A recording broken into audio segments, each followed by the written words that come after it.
Hello, algebra. Today, this whole week, we're going to work with vertical motion models. And I kind of introduced this previously, talking about, if you throw a ball or if you kick a soccer ball or something goes up and it comes down, and it can be modeled by quadratics. Well, we have the model that we can use, the equation that we can use to solve a bunch of different problems. So, what I'm going to do is I'm going to go through the first, five or so problems of your 11 problem worksheet, I think, something like that. So what I want you to do, besides paying attention, is you can either copy it all down as we go through, or if you want to just watch some of this and then pause it and try to do some on your own or go back and redo it, whatever works for you. You're the learners, you know how you learn best. So I'm going to start talking about the lesson. So, vertical motion models and projectiles. A projectile is an object that is propelled into the air but has no power to keep itself in the air. So, a thrown ball is a projectile, but an airplane is not. Okay? The height, h in feet, of a projectile can be modeled by this. And this is our famous, wonderful equation that we're going to use on every single problem. Okay? And it's h equals negative 16t squared plus vt plus s. T is the time in seconds. V is the initial vertical velocity, and that's in feet per second. And s is the initial height in feet. So the s is the only one to me that seems like easy to forget what it is. That's the initial height. So for each problem, we're going to write a vertical motion equation, sketch a graph, and then we'll solve. So just so you know, the whole packet's worth 40 points. If you just skip these first five, you'll get those marked wrong. Okay, I know I'm doing them with you, but they're kind of free points that way, but they're supposed to help you learn. So, I think that's supposed to say startled. A startled armadillo jumps straight into the air with an initial vertical velocity of 14 feet per second. After how many seconds does it land on the ground? Okay, so here's my graph, and my vertical is always going to be my height, and my horizontal will always be time. That's a T. So my armadillo jumps and comes back down. This is not going to look that good on here because it's hard to draw. It's hard for me to draw anyways, yes, I know. We're going to use this h equals negative 16t squared plus vt plus s, and we'll fill in what we can. So the initial height is 0, right? Because the armadillo starts on the ground. So this is going to be a plus 0. I know that. We need to solve for t. So we're not going to be able to fill in t.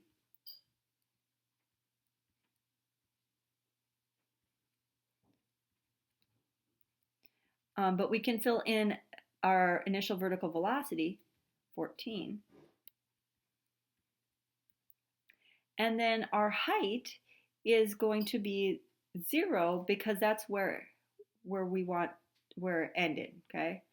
So it starts at 0, it ends at 0. We want to know the whole amount of time that armadillo was in the air. So we can start solving now, and you can solve this however you want. Okay? If you want to use the quadratic formula on all of this, that's absolutely fine. I probably won't. I will actually use factoring for this one. So I'm going to factor out a negative 2t, which leaves me with 8t minus 7. And then I'm going to use my zero product property, knowing that negative 2t equals 0 and or 8t minus 7 equals 0. So when I do this, I get 0. So I'm going to write my two possible answers, I guess, over here. T equals 0. And when I do this, I add 7 divided by 8. or t equals 7/8. So those are the seconds that are possible. So we have to think reasonably about this.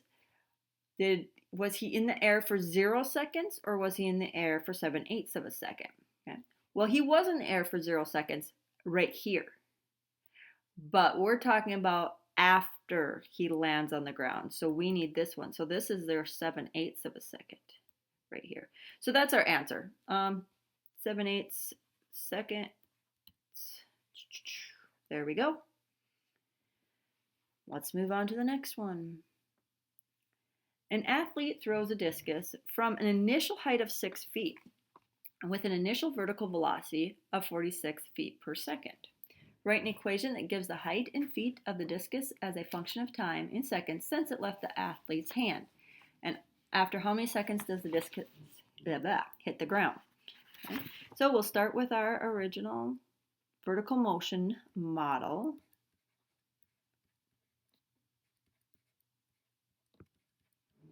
And we'll fill in what we know. Okay. So we do know the initial height is 6 feet. We know it has an initial vertical velocity of 46 feet per second. And we want to know how long it's been in the air until it hits the ground. Okay? So that tells me a few things. It tells me that here's my height and my time. It tells me like he throws it, or she, or whoever it is, and it goes like that. And here it's at 6 feet, but we don't know how long it took for it to hit the ground. Okay? So let's fill this in. 0, because we want to know when it hits the ground. We don't know our t, that's what we're solving for. Vertical velocity of 46.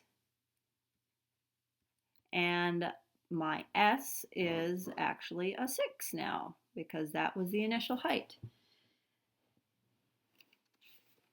So again, you can solve this however you want. I guess I will probably just factor because this is a factorable thing. So you can do this however you want. I'm going to take out a -2 first. Oops.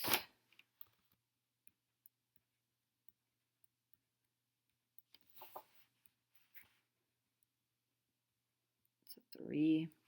And then I will use my swing method here.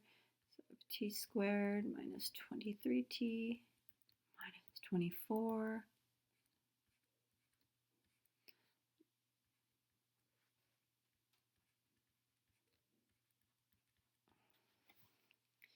I'm going to give myself some more space in here. Okay. And then I use the swing method, so I have to bring down my 8 and divide. So this is t minus 3, and this is t plus 1/8. So when I set each of these equal to 0, I get either 3 seconds or -1/8 of a second. Well, we're not going back in time, so we're not going to use this one. We are going to use 3 seconds. So the discus thrower threw from a height of 6 feet. I'm guessing that's about how tall their arm was when they threw it. And it took 3 seconds until it hit the ground.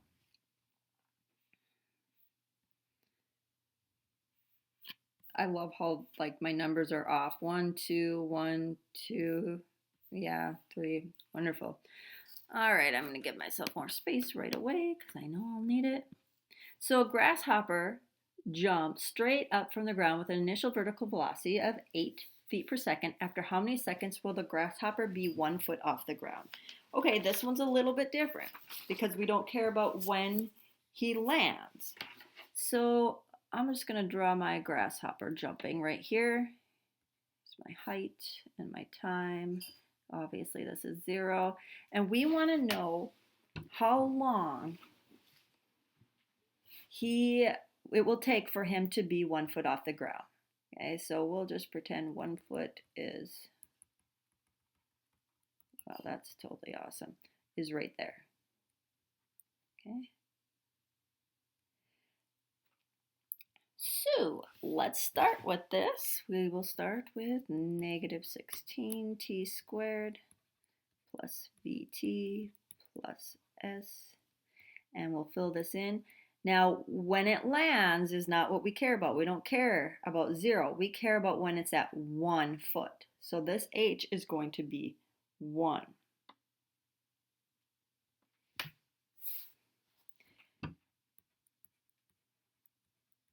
We have the initial vertical velocity of 8. And it did start on the ground, so this is going to be plus 0.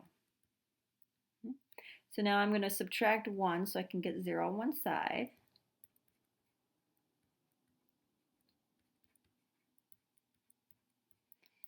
And let's see, I will probably factor out negative first. Oop, I said I'd factor out a negative.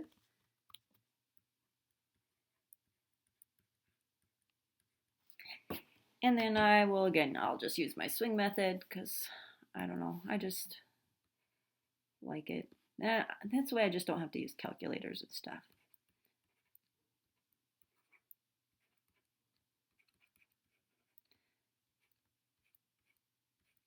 So we get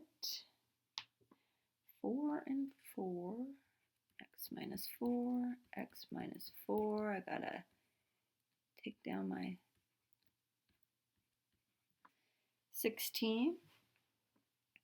And I'm gonna get, I don't know why I put x's when it's clearly a t. I probably did that before too, didn't I? Oh, I didn't on that one. Huh. Okay, well, I'll change it back to t. So now I have t minus 1/4 and t minus 1/4, which I can set each of those equal to 0. Either way, I get 1/4 seconds.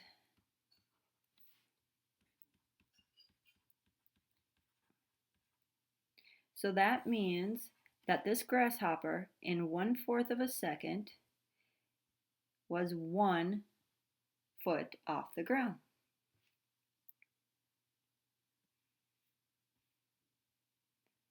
A squirrel is 27 feet up in a tree and tosses a nut out of the tree with an initial vertical velocity of 6 feet per second. The squirrel climbs down the tree in 2 seconds. Does it reach the ground before the net? Oh, okay. So we do have to figure out how long it takes to get to the ground, and then we'll have to decide if it's more or less than 2 seconds. Okay, so I will draw my little graph. I got my squirrel 27 feet up. That's kind of terrible. Okay. And we will start by writing out our equation.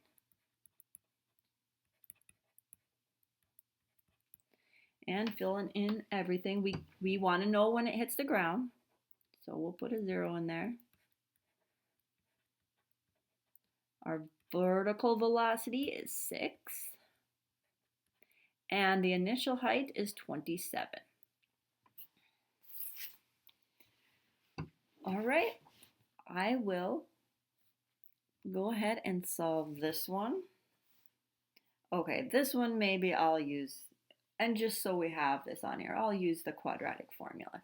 So just so you remember, negative b plus or minus the square root of b squared minus 4ac all over 2a. So I'll fill that stuff in. As you know, our a is negative 16, our b is 6, and our c is 27. If I do my b squared minus 4ac, I get 1764. So I definitely have two answers. So I'm just going to write that b squared minus 4ac equals 1764. So I'm going to have my negative b, so negative 6, plus or minus the square root of 1764, which is 42, and divided by 2 times a. My a is negative 16, so divide by negative 32. When I put those into my calculator, my negative 6 plus 42 divided by a negative 32, I get a negative answer. I get negative 1 1/8. And then when I put in negative 6 minus 42 and then divide that by negative 32, I get 1 1/2. So 1 1/2 would be my time it took for the nut to fall, or being tossed out. And the question actually says, the squirrel climbs down the tree in 2 seconds. Does it reach the ground before the nut? Well, the nut only took 1.5 seconds. So the answer is no. The squirrel does not reach the ground before the nut. The nut reaches the ground first. Okay, and our last problem, I love how all these turned into ones. Whatever. So a kangaroo can jump with an initial vertical velocity of 18 feet per second. When will the kangaroo land on the ground? How high is the kangaroo after 0.2 seconds? How high is it after 8.8 seconds? And when does the kangaroo reach its maximum height? Approximately how high does it jump? So this is a lot more involved. And I know you'll have a couple questions like this on your assignment, so we'll definitely go through this. I'm going to draw my kangaroo jumping. I'm not going to draw the kangaroo. Okay, there he goes. And it says, when will he land on the ground? Well, first I'm just going to write my formula so I don't mess anything up.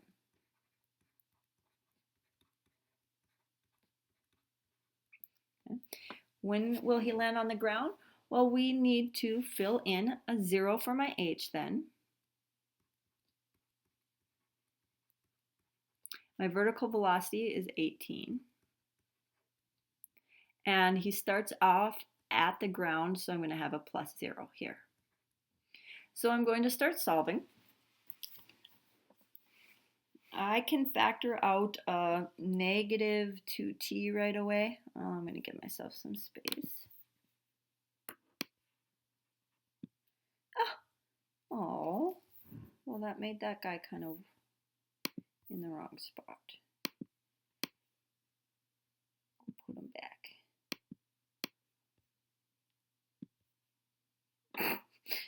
Okay, I'm just going to delete that one.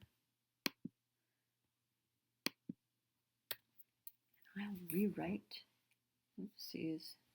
Rewrite my t right here. There we go. Okay, so I'm going to, what do I say, factor out a negative 2t, which leaves me with 8t minus 9. If I set each of these equal to 0, this would be 0. And so t is going to equal 0, and this one's going to be 9 over 8, or 1 1/8 seconds. Okay, so that's my answer, is 1 1/8 seconds.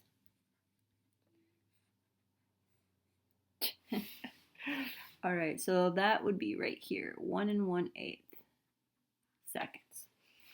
How high is a kangaroo after 0.2 seconds? Well, in this case then, we're going to take our formula right here, but we want to know what, we don't know this. We want to know how high. Okay, so that's the h. We're going to want to know the h, but we get to fill in our t's.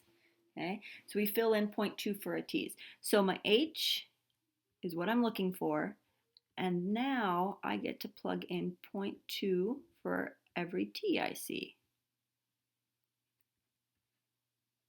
Oops, it's 18. Okay, and then plus 0 there. I just put that in my calculator, and I get that h, oh, goodness gracious. That h equals 2.96. Now that's in feet because the height is in feet. So if I take a look, after 0.2 seconds, which, is probably right here, we'll say. That means right here is almost 3 feet. Okay? 2.96 feet. The next question, oh my. The next question says, how high is the kangaroo after 0.8 seconds? So we're going to use the exact same formula, except now we're going to put 0.8 in for t. So h equals -6 times 0.8 squared plus 18 times 0.8. When I put that in my calculator, I get 4.16 feet. So that means at 0.8 seconds, which is probably over here or something, that kangaroo, or is that what, yeah, kangaroo is going to be at 4.16 feet. Okay? So he jumps, he's actually going to hit that 4.16 here, and then on his way back down here. Okay? So we'll label this 0.8. Kind of. Okay. And last question, when does a kangaroo reach its maximum height, and approximately how high does it jump? Okay. Well, I'm not going to have you, I know you guys can figure this out because we did maximum and minimum, but we just want to know approximately. So I want you to look at your beautiful drawing that you drew, and I want you to figure out about when this maximum height is and what it is at. Okay, so kind of judging by my drawing, it looks like it might be around 5 feet. So that answers the second question. And it'd be about half a second between 0.5 and 0.6. I think if I took 1 1/8 and divided by 2, I get 0.56. So I'll just say that, 0.56 seconds. So that's my answer. And yes, I can totally figure it out because we're capable of finding the maximum value. But right now, if you have this fairly accurate, you will get a good approximation. So those are the first 5 questions, and they're very similar to the next 6. So go ahead and try those out on your own. Let me know as you have problems. I do have them all worked out myself, so I can help you if you think your sketch is off or a number's off. This has been a 23-minute long episode, so yeah, I'm going to get off here. Have a great week.